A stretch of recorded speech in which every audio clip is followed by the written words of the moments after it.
Ilmu laduni Kiai Bahar Sidogiri. Tidak banyak karamah Kiai Bahar yang diceritakan orang. Tetapi bukan berarti beliau tak memiliki karamah. Karamahnya yang paling besar adalah ilmu laduni yang dimiliki. Ilmu laduni menjadi tanda bahwa beliau adalah salah seorang wali kekasih Allah SWT. Karena ilmu laduni tidak dapat dimiliki kecuali oleh seorang nabi atau wali. Hal ini berdasarkan keterangan Imam Al-Ghazali. Dalam Ar-Risalah Al-Laduniyah, wahyu adalah perhiasan para rasul, sedangkan ilham adalah perhiasan para wali. Ilmu wahyu hanya dikhususkan kepada para rasul, sedangkan ilmu laduni untuk golongan nabi dan wali.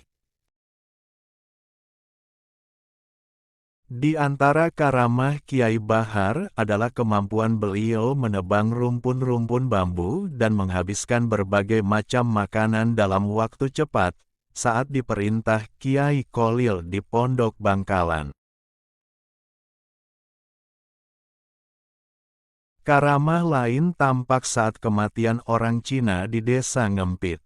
Pada masa Kiai Bahar, seorang Cina yang menetap di Ngempit, desa tetangga Sidogiri, meninggal dunia. Tepat pada hari Rabu. Kemudian masyarakat tidak mau memakamkan orang itu di pemakaman orang Islam, karena dia dianggap mati kafir. Teman-teman tolong subscribe dan nyalakan lonceng channel Momo Ayo Belajar ini supaya dapat informasi menarik lainnya. Terima kasih. Sedangkan pihak keluarga si Cina meminta agar ia dimakamkan di pemakaman Islam. Tak ayal, masyarakat bersitegang dengan ahli warisnya. Setelah itu, Kiai Bahar datang dan langsung menyuruh masyarakat untuk mengubur di pemakaman Islam. Pada akhirnya, masyarakat sekitar mau memakamkannya itu di pemakaman Islam. Setelah lewat 1 minggu, baru orang Cina itu telah berikrar masuk Islam 6 hari sebelum meninggal. Ternyata, Kiai Bahar tahu bahwa orang Cina tersebut sudah masuk Islam. Di antara karamahnya lagi, kalau wiritan, beliau khusyuk, tidak terpengaruh oleh apa yang terjadi di sekitarnya, seperti suara mercon yang keras dan banjir besar. Syahdan.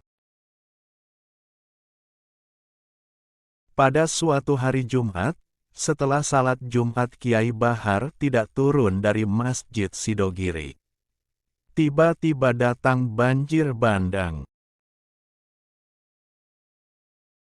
Banjir itu banjir besar, tingginya sampai tangga pertama masjid.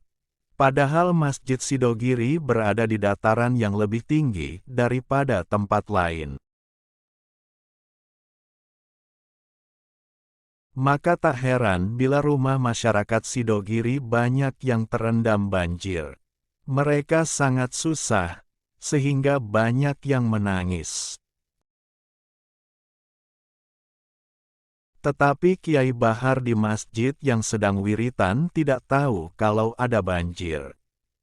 Beliau baru tahu ketika hendak keluar dari masjid, ternyata terompahnya tidak ada. "Mana terompahku?" tanya beliau. "Banjir, Kiai," kata orang-orang. "Ada banjir kok tidak bilang-bilang," kata beliau. Padahal banjirnya sudah cukup lama. Akhirnya, beliau meludah ke air banjir 1 kali. Apa yang terjadi? Air banjir berangsur-angsur surut, dan terompah beliau kembali ke tempatnya karena terikut ombak banjir yang surut. Di antara keistimewaan beliau lainnya, Kiai Haji Asy'ari Al-Baweani, pakar ilmu falak, penulis kitab Muntaha Nataijil Aqwal, yang menetap di Podokaton, pernah ditantang oleh Kiai Bahar, "Ayo, coba hitung berapa panjangnya jarak dari masjid ke pesarean." Ditantang seperti itu, Kiai Asy'ari tidak berani menjawabnya langsung. Karena ia melihat di belakang Kiai Bahar ada Nabi Khidir AS. Sebenarnya Kiai Asy'ari mengetahui berapa panjangnya, akan tetapi beliau khawatir jangan-jangan setelah dijawab, ukurannya akan bertambah panjang.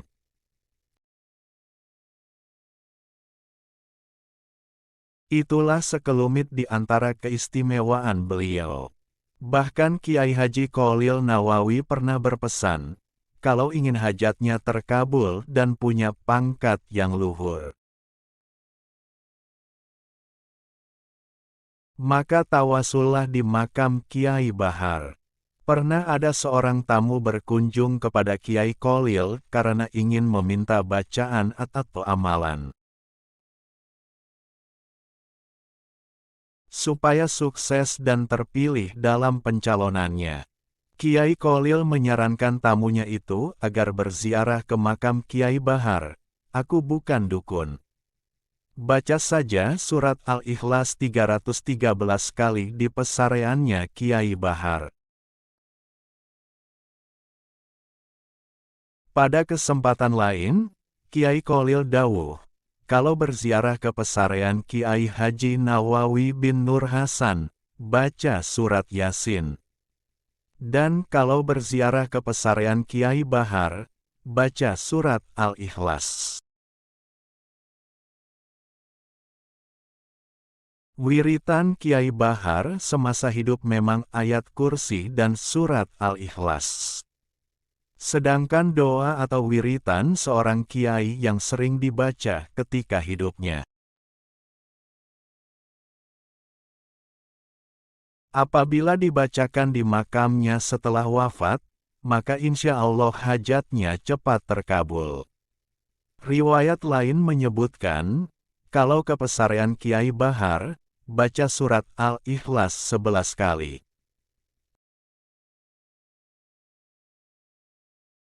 Dan menurut sebagian riwayat lain, kalau mondok di Sidogiri ingin ilmu laduni, ilmu tanpa belajar, maka tawasulnya kepada Kiai Bahar. Sedangkan kalau ingin mutabahir, mendalam, ilmunya, maka tawasulnya kepada Kiai Nawawi.